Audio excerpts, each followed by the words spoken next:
لباس ہے پھٹا ہوا غبار سے اٹا ہوا، تمام جسم نازنی چدا ہوا کٹا ہوا، یہ نبی کا نور عین ہے، یہ بالیقین حسین ہے، یہ حسین ابن علی ہے رضی اللہ تعالیٰ عنہ۔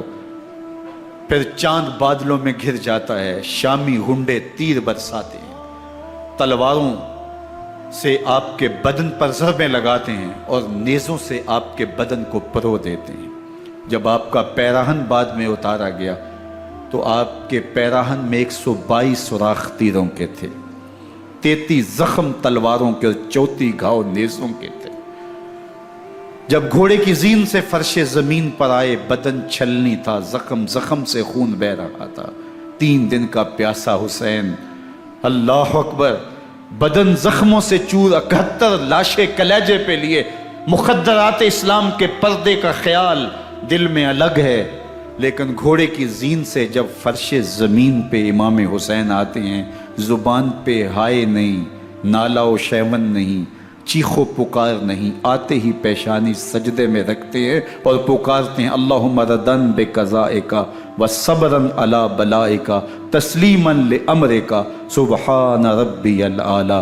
مالک گھر لٹا کے، بچے لٹا کے، خاندان سب کچھ قربان کر کے، اپنے بدن کو زخموں سے چھلنی کروا کے، تیروں اور نیزوں کی انیوں سے اپنے آپ کو زخمی کروا کے، تیرے حضور سر جھکا کے یہ اقرار کرتا ہوں کہ حسین تیری تقدیر پہ راضی ہے، مالک تو بھی بتا، تو بھی حسین پہ راضی ہوا ہے کہ نہیں ہوا۔ آواز آ رہی ہے، اس پیاسے پر علی شیر خدا کو ناز ہے، اس نواسے پر محمد مصطفیٰ کو ناز ہے، اوروں نے بھی سجدے کیے پر اس کا عجب انداز ہے، اس نے وہ سجدہ کیا جس پر خدا کو ناز۔ حسین ابن علی رضی اللہ تعالیٰ عنہ کا سر انور دستے قاتل نے تب کاٹا جب وہ سجدے میں جھکا ہوا تھا۔ یزید نے کہا میں بیعت لوں گا، امام حسین نے کہا کبھی بھی نہیں دوں گا، یہ سر کٹ سکتا ہے جھک نہیں سکتا۔ سر کاٹ کے نیزے کی نوک پہ چڑھا دیا گیا اور یہ اس بات کا اعلان تھا کہ ہم جیت گئے اور حسینی ہار گئے، اور لشکر یزید میں غوغا مچ گیا، نقارے بجنے لگے کہ ہم جیت گئے، دیکھو امام حسین شہید کر دیے گئے، اور سر کاٹ کے نیزے کی نوک پہ چڑھایا گیا۔ لیکن لشکر یزید سے ہی آواز آئی یہ کیسا سر ہے جو کٹ کے بھی سر بلندی ہے، کٹ گیا ہے پھر بھی اونچا ہے، اللہ اکبر، یہ سر سجدے میں کٹا ہے، رب کے حضور عبادت کی حالت میں کٹا ہے، حسین آج بھی سجدے میں ہے، اللہ اکبر، حسین آج بھی سجدے میں ہے، بلکہ کٹے ہوئے سر کا رخ زمین کی جانب تھا اور کٹی گردن آسمان کی طرف، یوں نیزے پہ پرویا گیا، اللہ اکبر۔ ایک شاعر نے نقشہ کھینچا، بآنکھ سر نیزے پہ اور سوئے زمین ہے روح، یعنی سجدہ ثانی کی ہے آرزو۔ رکعت کے 2 سجدے ہوتے ہیں، ابھی ایک سجدہ ہوا تھا کہ دست قاتل نے سر کاٹ دیا، کہا حسین کی پیشانی میں دوسرے سجدے کی تمنا مچل رہی۔ یہ تھا حسین ابن علی کا سجدہ، ساری زندگی رب کے حضور سجدہ قضا نہیں ہونے دیا۔ آج پانی نہیں ہے، اللہ اکبر، آج تیمم کر لیتے ہیں، آج اپنے خون کو اوڑھ کر کے حسین نے اپنی پیشانی اپنے مالک کے حضور جھکا کر کے عظیمت کی وہ انوکھی داستان رقم کر دی کہ صدیاں گزرنے کے باوجود بھی ان کی یادوں کے چراغ روشن ہیں۔ جب حضرت امام حسین اور دوسرے آیان و انصار کو شہید کر دیا گیا تو ان کے سر نیزوں کی نوک پہ چڑھا دیے گئے، حضرت امام حسین کا کٹا ہوا سر اور باقی 71 افراد کے کٹے ہوئے سر نیزوں کی نوک پہ، اور 10 سواروں کو ابن سعد نے کہا کہ ان کو رون دو، اور گھوڑوں کی ٹاپوں تلے حضرت امام حسین رضی اللہ تعالیٰ عنہ اور ان کے آوان و انصار کو جو ہے وہ روندا گیا، حتیٰ کہ ان کی استخوان مبارک، ان کی ہڈیاں بھی چور چور ہو گئیں۔ روننے سے قبل ان کا لباس اتار لیا، ان کے کپڑے اتار لیے گئے۔ اللہ اکبر، کیسی دردناک گھڑیاں تھیں۔ یزید کا صرف یہی بد کرداری کا مرحلہ نہیں تھا، اس کربلا کے صحرا کے اندر یزید نے جس طرح امام حسین رضی اللہ تعالیٰ عنہ کو شہید کیا اور حضرت امام حسین کے خاندان کو شہید کیا، جب مدینہ المنورہ پر یزید نے مسلم بن عقبہ کو مقرر کیا، جس کو بزرگوں نے مصرف بن عقبہ کہا ہے، تو اس کو کہا 3 دن تک مدینے کا حرم تمہارے لیے حلال ہوگا، جو چاہو تم کرنا، اور شامی فوجوں کو اجازت ہوگی۔ تو وہاں بھی انہوں نے 10,000 تابعین اور 700 صحابہ کو شہید کیا۔ حضرت ابو سعید خدری رضی اللہ تعالیٰ عنہ گھر سے باہر نکلے، کافی بوڑھے ہو چکے تھے، تو انہوں نے حضرت ابو سعید خدری کو پکڑ لیا، کہا تم کون ہو؟ کہا مجھے ابو سعید خدری کہتے ہیں۔ تو کہا ہاں تمہارا نام سنا ہے، اور داڑھی سے پکڑ کے کھینچا اور کہا کہ ہے تمہارے پاس جو ہمیں دو؟ تو کہا کہ میرے پاس تو کچھ بھی نہیں، میں تو فقیر آدمی ہوں۔ تو ان کے گھر ان کو لے گئے، تو 2 کبوتر رکھے تھے حضرت ابو سعید خدری نے، تو وہ کبوتر لوٹ کے لے گئے۔ اللہ اکبر۔ حضرت ابن سنان رضی اللہ تعالیٰ عنہ کو، جو حضور کے علم بردار تھے فتح مکہ کے دن، ان کو ستو پہلے پلائے اور پھر ان کی گردن کاٹی گئی، اور کہا یہ ہے وہ ستو جو تم زندگی میں آخری بار پیو گے۔ ایک گھر میں داخل ہوئی شامی فوج، تو ایک خاتون کے ابھی ابھی بچہ پیدا ہوا تھا، اور قابلہ نے، دائیا نے، وہ بچہ ماں کی چھاتی پہ لٹایا، اور وہ ماں کا پہلا دودھ پی رہا تھا۔ تو یہ جا کے کہنے لگے نکالو تمہارے پاس جو کچھ ہے۔ تو اس خاتون نے کہا تم جانتے ہو یہ بچہ کون ہے؟ تو انہوں نے کہا ہم نہیں جانتے۔ کہا یہ حضرت ابن ابی کبشہ انماری رضی اللہ تعالیٰ عنہ کا بچہ ہے، اور یہ وہ صحابی ہیں کہ جو بیت الشجرہ کے موقع پہ حضور کے ہاتھ پہ بیعت کرتے ہیں۔ انہوں نے اس چیز کا لحاظ نہ کیا کہ جو کچھ ہے وہ ہمیں دو، ورنہ تیرے بچے کے نہیں چھوڑیں گے۔ تو ماں بچے سے مخاطب ہو کے کہتی ہے، ابھی بچہ پیدا ہوا ہے اور ماں سے پہلا دودھ پی رہا ہے، کہ بیٹے اگر میرے پاس کچھ ہوتا، وہ قیمتی سے قیمتی چیز بھی ہوتی، تیری جان کے لیے قربان کرتی، لیکن اس وقت میرے پاس کچھ ہے نہیں۔ تو ایک شکی آگے بڑھا اور بچے کو ایک ٹانگ سے پکڑ کے کھینچ کے دیوار کے ساتھ پٹک کے مارا، جس سے دماغ کا بھیجا نکل گیا۔ کیا کیا زیادتیاں نہیں کی۔ 700 صحابہ حرہ کے واقعہ میں شہید کیے یزید نے، اور 10,000 تابعین شہید کیے۔ مسجد نبوی میں ممبر رسول کے ساتھ گھوڑے باندھے، اور وہ ممبر رسول اور مصلی رسول کے قریب لید کرتے رہے۔ حضرت سید عبد المسیب فرماتے ہیں میں نابینا تھا اور حضور کے روضہ انور کے پاس بیٹھا تھا، اور یزید کے سپاہی آتے، جو بھی مسجد میں نظر آتا پکڑ کے لے جاتے، مجھے نابینا سمجھ کے چھوڑ دیتے، لیکن میں پریشان تھا کہ ظہر کا وقت ہوگا، عصر کا وقت ہوگا، مغرب عشاء کا وقت ہوگا، نہ اذان نہ اقامت نہ جماعت، تو کیسے مجھے پتہ چلے گا کہ نماز کا وقت ہو گیا، اور کیسی میری نمازوں کا کیا بنے گا؟ میں اس فکر میں بیٹھا تھا۔ لم ازل اسمع الاذان والاقامت من قبر رسول اللہ صلی اللہ علیہ وآلہ وسلم۔ فرماتے ہیں جب بھی پھر نماز کا وقت آیا، گنبد خضرا سے اذان کی بھی آواز آئی، اقامت کی بھی آواز آئی۔ 3 دن تک مسجد نبوی کے اندر گھوڑے بندے رہے، اور مدینہ کی حرمت پامال کی۔ مدینہ کے گھروں کے اندر یہ بدکماش داخل ہوئے، اور جو بدکاریاں انہوں نے کی، کلیجہ منہ کو آتا ہے۔ 1002 شیزائیں ان بدکاروں کی بدکاریوں کی وجہ سے کنواری حالت کے اندر حاملہ ہوئی۔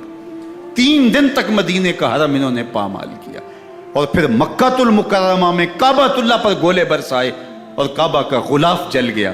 وہ تو یزید مر گیا، اور حضرت عبداللہ ابن زبیر رضی اللہ تعالیٰ عنہ نے اپنی خلافت کا اعلان کیا۔ یزید کے یہ کرتوت تھے، ادھر اہل مدینہ کو ستایا، ادھر اہل مکہ کو ستایا، اور رسول اللہ صلی اللہ علیہ وسلم کے خانوادے کی بے حرمتی اور توہین کی۔ نہ صرف انہیں قتل کیا گیا، ان کی لاشوں پہ گھوڑے دوڑائے۔ ابن سعد اور شمر جو ہے وہ خیموں میں داخل ہوا، اور مخدرات اسلام کی چادریں چھیننے کی کوشش کی۔ حضرت زینب سلام اللہ علیہ نے مخاطب ہو کے کہا ہمارے چہرے کے رکھوالے چلے گئے ہیں، ظالم تو خیال نہیں کرتا ہم رسول اللہ کی بیٹیاں ہیں۔ حضرت شہربانو، حضرت زین العابدین اور حضرت زینب سلام اللہ علیہ، ان تینوں کو ایک اونٹ پہ باندھا گیا، اور باقی اونٹوں پہ باقی سادات کو، حضور کی شہزادیوں کو باندھا گیا، رسیوں میں جکڑا گیا، اور اونٹوں پہ باندھ کر کے کوفے کی جانب آگے آگے شہیدوں کے سر چل رہے ہیں، اور پیچھے یہ قافلہ چل رہا ہے۔ اور جب یہ قافلہ وہاں سے گزرا جہاں لاشیں پڑی تھی، امام زین العابدین 14 سال کے تھے اور بیمار تھے، اور ان کا حوصلہ نہ ہوا، وہاں غشی ان کے اوپر آنے لگی، اور وہ منظر ابن کثیر نے، باقی لوگوں سب نے لکھا ہے کہ پھر جب ان کی یہ حالت ہوئی تو پھر سیدہ زینب سلام اللہ علیہ، جنہوں نے ابھی تک بڑے حوصلے کے ساتھ ساری مشکلات کا مقابلہ کیا تھا، اب ان کے بندن ٹوٹ گئے اور آنکھوں سے آنسو بہنے لگے، اور سیدہ زینب نے امام حسین رضی اللہ تعالیٰ عنہ کی لاش پہ کھڑے ہو کے، اور وہ روندی ہوئی لاش، ٹوٹی ہوئی ہڈیاں، اور وہ پریشاں بدن، کٹا ہوا سر نیزے کی نوک پہ، اور لاش یہ پڑی ہے، تو حضرت سیدہ زینب نے مدینے کی طرف منہ کر کے جو ہے وہ حضور سے فریاد کی، یا محمد آہو، یا محمد آہو، ھذا حسین بالآراء مزمل بالدماء، یا محمد آہو بناتوں کا سبایا۔ یا رسول اللہ، اے پیارے آقا، یا جدہ ہو، اے ہمارے نانا محترم، یہ دیکھیے آپ کا حسین پڑا ہوا ہے، بدن سے کپڑے اتار لیے گئے، خاک ہوائیں اڑا رہی ہیں، اور اس کے اوپر چادر جو ہے وہ مٹی کی پڑ گئی ہے۔ حضور آپ کی اولاد کاٹ دی گئی، اور پھر کہا بناتوں کا سبایا، حضور دیکھیے آپ کی بیٹیوں کے ہاتھ باندھ دیے گئے ہیں، اونٹوں پہ کس دیا گیا ہے، سر شہیدہ آگے آگے چل رہے ہیں، اور حضرت سیدنا امام حسین کا آگے آگے سر ہے۔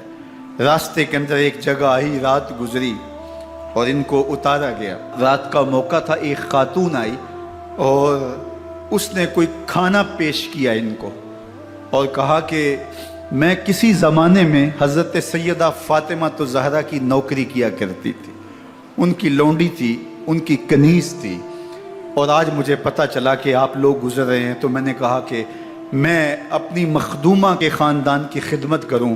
اور پھر اس نے کہا کہ اس وقت سیدہ کی گود میں ایک 6-7 ماہ کی بچی تھی جس کو زینب کہا کرتے تھے، تو سیدہ زینب نے کہا کہ اماں اگر پہچانتی ہو تو وہ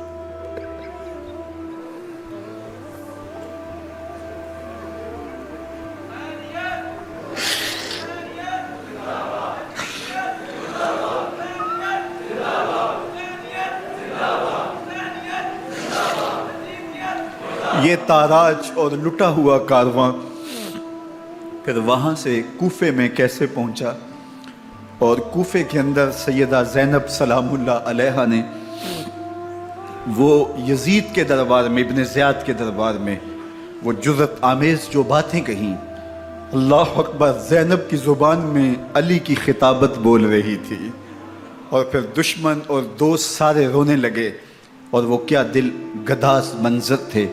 اور پھر یہ سروں کا قافلہ اور سادات کرام کا مشکیں کسی ہوئی ہیں اور اونٹوں پہ باندھے ہوئے، ان کو وہاں سے پھر قادسیہ، اور قادسیہ سے پھر دمشق یزید کے دربار میں پہنچایا گیا، اور وہاں سے یہ لٹے ہوئے خانمہ برباد تاراج لوگ مدینہ المنورہ میں کیسے پہنچے، اور اہل مدینہ نے کیسے استقبال کیا، اور وہ منظر کتنا دلگداز تھا جب اہل مدینہ زینب سے پوچھتے تھے زینب حسین کہاں ہے؟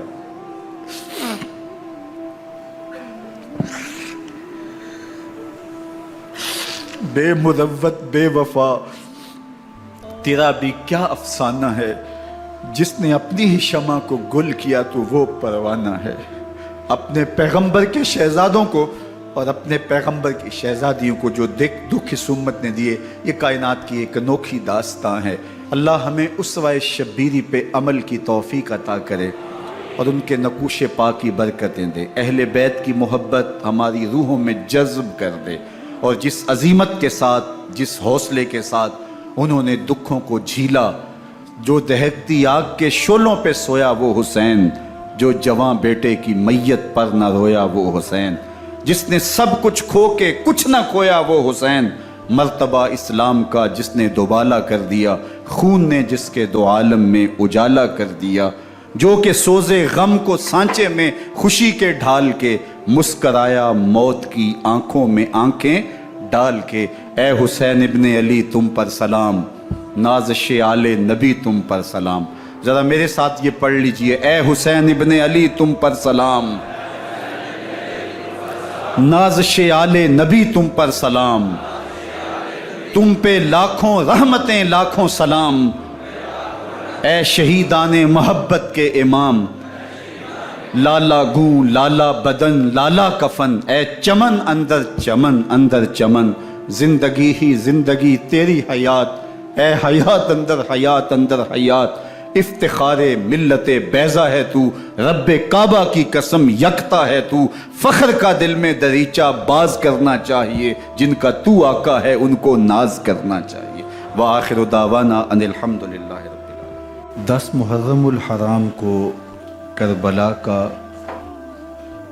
واقعہ رونما ہوا، تو اس موسم میں اطراف و اکناف عالم میں اس حوالے سے بات ہوتی ہے، ذکر کیا جاتا ہے۔ اہل محبت حضرت امام حسین رضی اللہ تعالی عنہ کے حضور خراج عقیدت اور خراج محبت پیش کرتے ہیں۔ یہ حق و باطل کا معرکہ تھا، جھوٹ اور سچ کا مقابلہ تھا، ظلم اور عدل کا ٹکراؤ تھا، خیر اور شر کی لڑائی تھی، دو نظریات کا تصادم تھا۔ ایک طرف امام حسین رضی اللہ تعالی عنہ اور ان کے 72 جانثار تھے، اور دوسری طرف یزید اپنی تمام تر قوت کے ساتھ موجود تھا۔ حضرت امام حسین رضی اللہ تعالی عنہ سے مسلسل آخری وقت تک بیعت کا اثرار رہا، اور آپ آخری سانس تک یزید کی بیعت سے انکار کرتے رہے۔ حضرت امام حسین رضی اللہ تعالیٰ عنہ لڑائی کے لیے نہیں آئے تھے، ورنہ خواتین اور بچے ساتھ لانے کا کوئی مقصد نہیں تھا۔ آلات حرب و ضرب بھی نہیں تھے، عرب جو اپنے ساتھ سفر پہ معمول کی تلواریں اور اسلحہ جات رکھتے ہیں وہی تھے، اور آپ کو پیشکش بھی کی گئی۔ ترماح بن عدی بن حاتم نے، یہ حاتم تائی کا پوتا تھا، کہا کہ آپ میرے ساتھ ہمارے علاقے میں چلے جائیں۔ جب مختلف بادشاہوں نے عرب پر قبضہ کیا تو ہمارے قبائلی علاقے اس وقت بھی ان سے محفوظ رہے۔ ہم آزاد قبائل ہیں، میں چند دنوں میں آپ کی پشت پر 30,000 کا لشکر کھڑا کر دوں گا جو جانثار ہوگا۔ لیکن حضرت امام حسین رضی اللہ تعالیٰ عنہ نے ترماح بن عدی کی اس پیشکش کو قبول نہیں کیا اور آگے بڑھے۔ دشت نینوا میں، جسے دشت کربلا بھی کہتے ہیں، حر بن یزید ریاحی 500 سواروں کو ساتھ لے کر کے حضرت امام حسین کو محصور کر دیتا ہے، اور پھر یزید کا لشکر وہاں جمع ہونا شروع ہو جاتا ہے۔ 22,000 یا 30,000 کا لشکر امام حسین رضی اللہ تعالی عنہ کے اطراف میں لگا دیا گیا۔ 3 دن تک اس خانوادے کے لیے پانی بند کر دیا گیا۔ پانی کے بغیر تو انسان کی زندگی معطل ہو جاتی ہے، اور 3 دن کی مسلسل پیاس، اور پیاس میں بلکتے 6 ماہ کے بچے، خواتین اور بوڑھے۔ لیکن عزیمت کی راہوں کے یہ مسافر کسی صورت بھی یزید سے بیعت کرنے پہ آمادہ نہ ہوئے۔ یہ ایک ہیلا تھا کہ پانی بند کریں گے، بچے بلکیں گے، خواتین بے چین ہو جائیں گی تو یہ مجبور کر دیے جائیں گے۔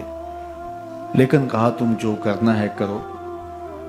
یہ بات طے شدہ ہے کہ ہم یزید سے بیعت نہیں کریں گے۔ پھر 3 ماہ پانی بند کرنے کے بعد حضرت امام حسین رضی اللہ تعالیٰ عنہ اور ان کے خاندان کو جس طرح ذبح کیا گیا، یہ ایک دردناک کہانی ہے۔ 72 افراد کربلا میں شہید کر دیے گئے۔ اہل حق کا یہ قافلہ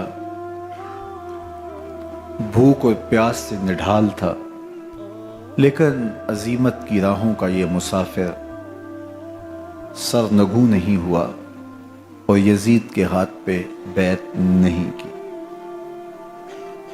امام حسین رضی اللہ تعالی عنہ آپ کے بیٹے، بھائی بھتیجے، بھانجے، آیان و انصار، محبین شہید کر دیے گئے۔ 70 لوگ آپ سے پہلے شہید کیے گئے، پھر امام حسین رضی اللہ تعالی عنہ شہید کر دیے گئے۔ سوید نامی ایک زخمی، وہ چھری لے کر کے حملہ آور ہوئے اور وہ بھی شہید کر دیے گئے۔ یہ کربلا کے آخری شہید تھے جو حضرت امام حسین کے بعد شہید ہوئے۔ لیکن ان کی خون آشام تلواروں کی ابھی پیاس نہیں بجھی، اور ان کی آتش غیظ و غضب ابھی ٹھنڈی نہیں ہوئی۔ شمز الجوشن حضرت علی اوسط، جنہیں امام زین العابدین کے نام سے دنیا جانتی ہے، 14 سال کی عمر میں تھے، بیمار تھے، خیمے میں گھس کے ان کو بھی شہید کرنے لگا تو حمید بن مسلم نے کہا کہ کیا بچوں کو بھی شہید کیا جائے گا؟ تو وہ رک گیا۔ عمر بن سعد کے حکم نامے سے مقدس لاشوں پر گھوڑے دوڑائے گئے، حتیٰ کہ ان کی ہڈیاں چور چور ہو گئیں، اور شہیدوں کے سر نیزوں پہ چڑھا دیے گئے۔ حسین ابن علی اور ان کے آیان و انصار کاٹ دیے گئے۔ فتح کے نعرے بجے، جشن منائے گئے، اور یہ قافلہ کربلا سے کوفے کی جانب روانہ ہوا۔ شہیدوں کے سر نیزوں پہ آگے آگے چل رہے ہیں، اور اونٹوں کے اوپر حضور کی بیٹیاں، حضور کی شہزادیاں اور حضرت امام زین العابدین کو باندھا گیا ہے، اور یہ تقدس مآب قافلہ کوفے پہنچتا ہے۔ ابن زیاد بہت خوش تھا کہ جیسے اس نے کوئی بہت بڑا کام کر لیا ہو۔ نواسہ رسول کا سر ایک تشت میں رکھا اس کے سامنے تھا، اور وہ چھڑی سے آپ کے ہونٹوں اور آپ کے دانتوں پر ضرب لگاتا۔ حضرت زید بن ارقم رضی اللہ تعالی عنہ صحابی رسول اس مجلس میں موجود تھے، وہ کھڑے ہو گئے، غصے سے ان کا بدن کانپ رہا تھا، اور آپ نے کہا، ظالم، چھڑی کو یہاں سے ہٹا لے، میں نے خود ان آنکھوں سے رسول اللہ کو یہ ہونٹ چومتے ہوئے دیکھا ہے۔ ابن زیاد غصے میں بپھرا ہوا بولا، اگر تو بوڑھا نہ ہوتا تو میں تیری گردن اڑا دیتا۔ حضرت زید بن ارقم روتے ہوئے دربار سے باہر نکلے، اور ساتھ اہل کوفہ کو مخاطب کر کے کہا کہ اہل کوفہ، تم نے حسین ابن علی کو شہید کر دیا اور ابن مرجانہ کے غلام بن گئے۔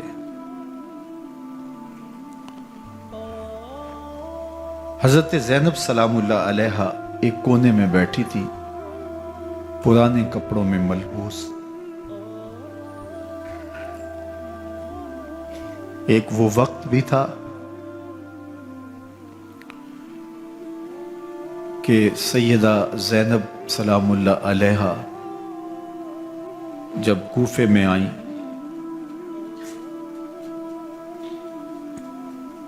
سیدنا علی المرتضیٰ کے زمانے میں، ان کے دور خلافت میں دارالخلافہ کوفہ متعین ہوا، تو یہ مدینے سے کوفے آئیں، تو اس وقت کوفے کی معزز خواتین نے ان کا استقبال کیا۔ خلیفۃ المسلمین کی شہزادی، رسول اللہ کی بیٹی سیدہ فاطمہ الزہرا کا عکس حضرت زینب سلام اللہ علیہا کوفے میں داخل ہوئیں، تکریم، عزت اور وقار کے ساتھ آپ کا استقبال کیا گیا اور آپ خواتین کو درس قرآن دیتی، حضور کی شریعت سکھاتی، اور آج وہی کوفہ ہے، وہی دیوار و در ہے اور وہی زینب ہے، اور آج زینب کے ساتھ حسین ابن علی کا کٹا ہوا سر ہے۔ پرانے کپڑوں میں ملبوس حضرت زینب سلام اللہ علیہ آج اسی کوفے میں داخل ہوئی ہیں۔ دارالامارت کے ایک کونے میں تشریف فرما ہے کہ ابن زیاد پوچھتا یہ خاتون کون ہے؟ حضرت زینب خاموش رہی۔ اس نے دوسری مرتبہ پوچھا، آپ پھر خاموش رہی۔ تیسری مرتبہ پوچھا، آپ پھر خاموش رہی۔ پھر ایک لونڈی نے بتایا یہ زینب بنت علی ہے۔ تو اس کے سامنے حضرت امام حسین کا کٹا ہوا سر پڑا تھا اور وہ حضرت زینب سے مخاطب ہو کے کہنے لگا کہ اللہ نے تمہیں شکست دی اور یزید بن معاویہ کو فتح عطا کی۔ تو حضرت زینب سلام اللہ علیہا پھر دربار ابن زیاد میں ایک خوبصورت خطبہ عطا کیا۔ زینب بول رہی تھی، لگ رہا تھا مولا کائنات بول رہے ہیں۔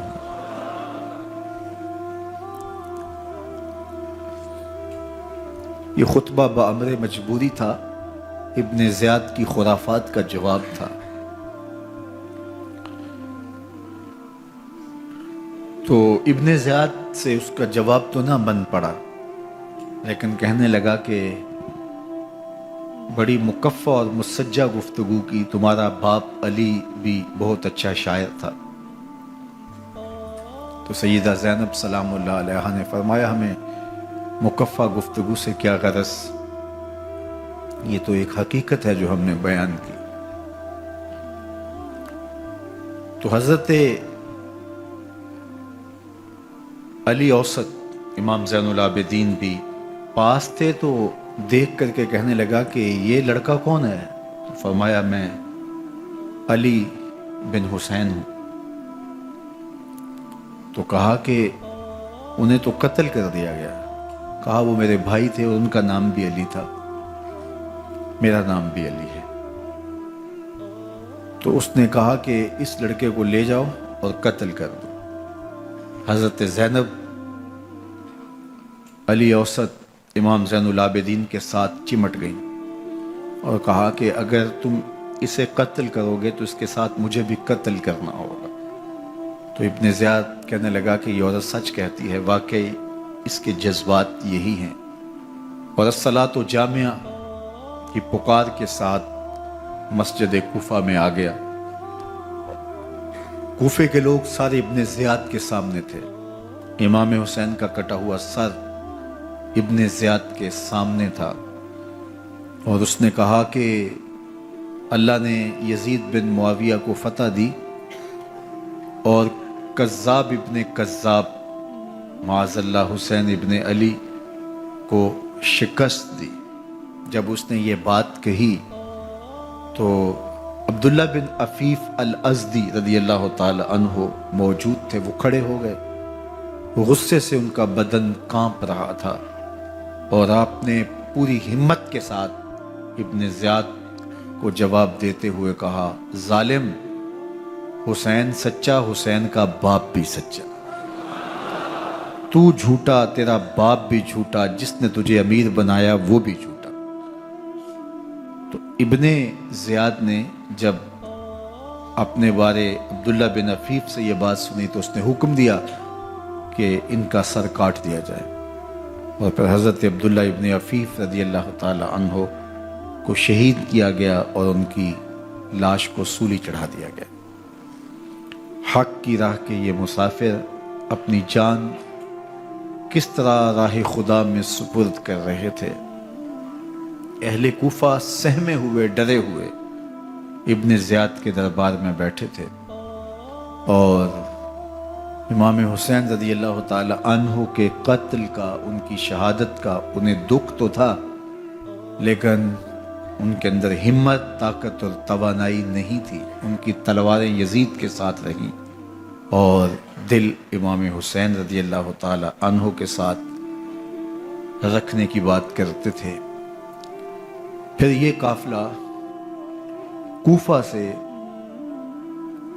چلتے چلتے دمشق کی جانب عازم سفر ہوا۔ ایک اونٹ پہ تین لوگوں کو سوار کیا گیا تھا۔ امام زین العابدین کو سوار بھی کیا گیا اور بدن پر زنجیریں بھی باندھی گئیں، جکڑ کر کے سواری پہ بٹھایا گیا۔ اللہ اکبر! جہاں جہاں سے یہ لوگ گزرتے، لوگوں کو ان کی حالت پہ رحم آتا۔ بہت سارے لوگ نہیں جانتے تھے یہ کون ہیں۔ عمومی طور پہ راستوں میں یہی بتایا گیا کہ کچھ باغی لوگ ہیں جنہوں نے حکومت سے بغاوت کی، تو ان کے کیفر کردار تک پہنچا دیا گیا۔ راستے میں ایک گرجا گھر آیا اور وہاں یہ لوگ رات رکتے ہیں۔ گرجا گھر کی دیوار پہ لکھا ہوا تھا: اترجو امت قتلت حسین شفاعت جدہ یوم الحساب۔ کیا وہ امت جنہوں نے حسین ابن علی کو شہید کیا، قیامت کے دن انہی کے نانے سے شفاعت مانگیں گے؟ کس منہ سے شفاعت طلب کریں گے؟ اسی حسین ابن علی کے نانا سے، جن کے بیٹے کو، جن کے شہزادے کو، نواسے کو ان لوگوں نے شہید کیا۔ جب یہ تقدس مآب قافلہ دمشق پہنچا تو راستے میں ایک شخص قرآن مجید کی تلاوت کر رہا تھا، اپنے مکان کی چھت پہ بیٹھ کے تلاوت کر رہا تھا، اور یہ قافلہ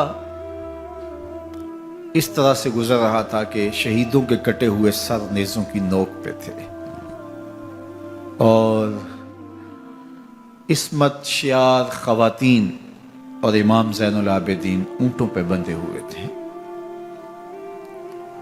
تو پڑھنے والا تلاوت کر رہا تھا کہ کہف اور رقیم یہ ہماری نشانیوں میں سے بڑی عجیب نشانیاں ہیں۔ تو جب وہ پڑھ رہا تھا تو سر حسین سے آواز آئی: یا تالی القرآن، اے قرآن پڑھنے والا، اصحاب کہف سے زیادہ عجیب قتلی و حملی، میرا قتل کرنا اور نیزے کی نوک پہ چڑھایا جانا ہے۔ یہ قافلہ یزید کے دربار میں پہنچتا ہے۔ یزید بہت خوش ہوا اور اس نے حضرت امام زین العابدین رضی اللہ تعالیٰ عنہ سے کہا کہ تمہارے باپ نے میری حکومت کے خلاف بغاوت کی اور وہ اپنے انجام کو پہنچے۔ تو آپ نے جواب میں قرآن مجید کی آیات کی تلاوت کی اور اہل بیت کے مناقب اور فضائل بیان کیے۔ سیدہ زینب سلام اللہ علیہا کا ایک خطبہ اہل بیت کی عظمت، مناقب اور فضائل میں یزید کے دربار میں اپنی انوکھی اور البیلی شان رکھتا ہے۔ یزید پہلے تو خوش ہوا، لیکن جب اس نے لوگوں کے چہرے دیکھے تو وہ پریشان ہو گیا، حتیٰ کہ یزید کے دربار میں ایک عیسائی سفیر آیا ہوا تھا، تو اس نے جب کٹے ہوئے سر دیکھے اور خستہ حال سادات کی شہزادیوں کو دیکھا تو اس نے کہا یہ کون لوگ ہیں؟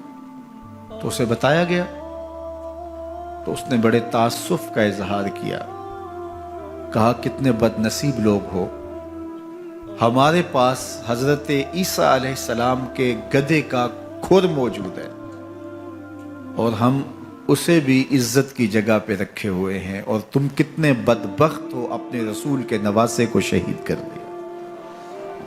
بے مروت بے وفا تیرا بھی کیا افسانہ ہے، جس نے اپنی ہی شمع کو گل کیا تو وہ پروانہ ہے۔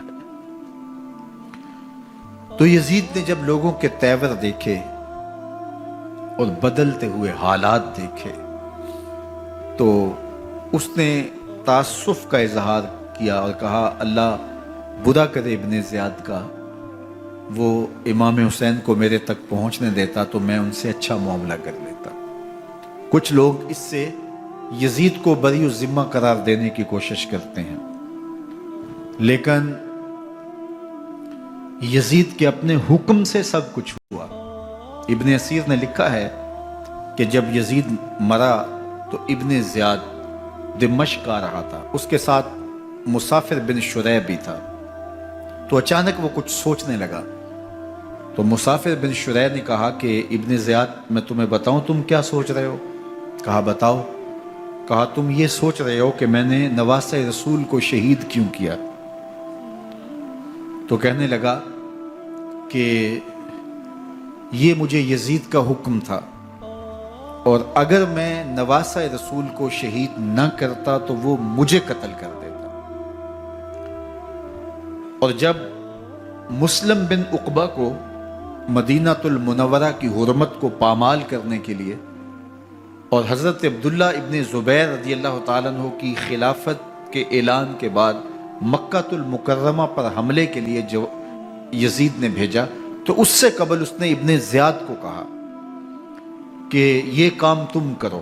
تو ابن زیاد نے جو جواب دیا وہ یہ تھا کہ میں تمہارے کہنے پہ پہلے ہی نواسہ رسول کو شہید کر چکا ہوں، اب نواسہ رسول کو شہید کرنا اور کعبۃ اللہ کی حرمت کو پامال کرنا، یہ دو چیزیں میں جمع نہیں کروں گا۔ اور اس نے بادشاہ کے حکم کا انکار کر دیا۔ تو یزید نے امام حسین رضی اللہ تعالیٰ عنہ کی شہادت کا حکم دیا تھا ابن زیاد کو، اور یہ دو گواہیاں میں نے ابن زیاد سے آپ کے سامنے رکھی۔ باقی اس کا یہ سیاسی پینترا کہ وہ تعصب کا اظہار کرے، تو قاتل کی پشیمانی مقتول کی اہمیت تو بڑھا سکتی ہے، لیکن قاتل کے دامن سے قتل کا داغ نہیں دھو سکتی۔ تو حضرت امام حسین رضی اللہ تعالی عنہ کا قتل یزید کو اب نظر آ رہا تھا مجھے بہت مہنگا پڑے گا، آخرت تو برباد ہوئی ہی ہوئی، دنیا بھی میں نے برباد کر لی، اور میری حکومت بھی مستحکم نہیں رہ سکے گی۔ تو اب اس نے یہ کہنا شروع کر دیا کہ خدا برا کرے ابن مرجانہ کا کہ وہ راستہ دے دیتا اور امام حسین کو میرے تک پہنچ دیتا۔ حضرت امام زین العابدین سے اب وہ لجاجت کرنے لگا اور کہنے لگا کہ حضرت آپ کچھ ارشاد فرمائیے۔ تو آپ نے تین چیزیں ارشاد کی۔ آپ نے فرمایا ایک تو ہمیں خیریت سے مدینے بھیج دو، اور دوسری بات کہ قاتلان حسین کو ان کے کیفر کردار تک پہنچاؤ، اور تیسری بات مجھے دمشق کی جامعہ مسجد میں خطبہ جمعہ کی اجازت دو۔ اس نے کہا کہ خطبہ جمعہ کی اجازت بھی دیتا ہوں، آپ کو خیریت سے مدینہ المنورہ بھی روانہ کر دیا جائے گا، لیکن قاتلان حسین کو کیفر کردار تک پہنچانا یہ میرے بس میں نہیں ہے، یہ ممکن نہیں ہے۔ اب مجھے بتائیے، حاکم وقت ہو اور اتنا بڑا سانحہ اور واقعہ ہو گیا ہو، تو وہ وہیں کھڑے کھڑے معذرت کر لے کہ یہ اس بات کو رہنے دو، تو اس کا مطلب سمجھنے میں کسی بھی باشعور شخص کو دیر نہیں لگتی۔ اسے چاہیے تھا کہ وہ کہتا کہ میں اس کی تحقیق کروا کے جو بھی مجرم ہے وہ کیفر کردار تک پہنچے گا، اور آپ نہ بھی کہتے تو یہ میں کرتا چونکہ میں حاکم وقت ہوں۔ لیکن اس نے فوراً کہا کہ یہ ممکن نہیں ہے، تو اس کا مطلب کیا کہ مجرم میں خود ہوں، تو میں اس سے جو ہے وہ بچنا چاہتا ہوں۔ تو اس نے حضرت امام زین العابدین کو کہا دو شرطیں تو قبول ہیں، لیکن یہ تیسری شرط قبول نہیں ہے اور یہ ممکن نہیں ہے۔ تو یہ واضح اس بات کا اشارہ ہے کہ یزید کے حکم سے، اس کی منشا سے اور اس کے کہنے سے حضرت امام کو شہید کیا گیا، اور اس نے حضرت امام حسین رضی اللہ تعالی عنہ کے مبارک لبوں پر چھڑیاں بھی ماری اور آپ کے دانتوں پر ضربیں لگائیں چھڑیوں۔ وہ تو ایک صحابی وہاں موجود تھے جو کھڑے ہو گئے، انہوں نے کہا ارفع ھذا القدیب عن ھاتین الشفتین، ان ہونٹوں سے چھڑی ہٹا لے، میں نے ان آنکھوں سے رسول اللہ کو یہ ہونٹ چومتے ہوئے دیکھا ہے۔ جس طرح ابن زیاد کے دربار میں ہوا تو یہاں بھی ہوا۔ اللہ اکبر۔ تو یزید اپنے تئیں خوش تھا، لیکن لوگوں کے احتجاج کی سکت نہیں لا سکتا تھا کہ نواسہ رسول کو شہید کر دیا گیا، تو وہ یوں اپنی بات کو چھپانا چاہتا تھا اور بات ابن مرجانہ ابن زیاد پہ ڈالنا چاہتا۔ لیکن ابن زیاد کہتا ہے کہ اگر یزید کے کہنے پہ میں امام حسین کو قتل نہ کرتا تو میں قتل کر دیا جاتا، اور میں غزوہ کعبہ اور قتل امام حسین دونوں کو جمع نہیں کر سکتا، لہٰذا اب میں یزید کا یہ حکم نہیں مانوں گا، اس نے پہلے مجھ سے بہت بڑی زیادتی کروائی ہے۔ یہ تاریخ کی معتبر کتابوں کے اندر موجود ہے۔ اب یزید نے کہا دو باتیں مان لیتا ہوں، آپ کو مدینہ المنورہ بھی رخصت کر دیتے ہیں، اور دوسرا آپ کو مسجد دمشق میں خطبہ کی اجازت بھی دیتے ہیں۔ اللہ اکبر۔ یہ وقتی تصرف تھا اس کا، ورنہ یہ کون ہے اجازت دینے والا؟ ممبر تو حسین ابن علی کے نانے کا ہے۔ خیر، مسجد دمشق میں گئے، لوگوں کا ہجوم تھا، حضرت امام زین العابدین ممبر پہ جلوہ فراز ہوئے۔ خطابت تو ان کے گھر کی لونڈی ہے، تو جب آپ نے کھڑے ہو کر کے خطبہ دیا اور فضائل و مناقب اہل بیت بیان کیے، لوگوں کے سینوں کے اندر آتش محبت اہل بیت کی جوش مارنے لگی۔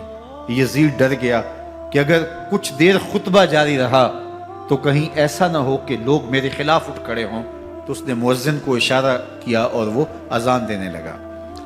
تو اس نے کہا اللہ اکبر اللہ اکبر، تو حضرت امام زین العابدین نے کہا اس میں کوئی شک نہیں کہ اللہ سب سے بڑا ہے۔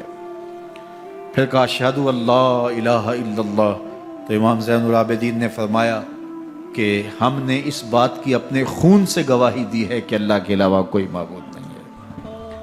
پھر اس نے کہا اشہد ان محمد رسول اللہ، تو حضرت امام زین العابدین نے یزید کی آنکھوں میں آنکھیں ڈال کے کہا یزید دیکھ، اذان میں تیرے نانے کا نام ہے یا میرے نانے کا نام ہے؟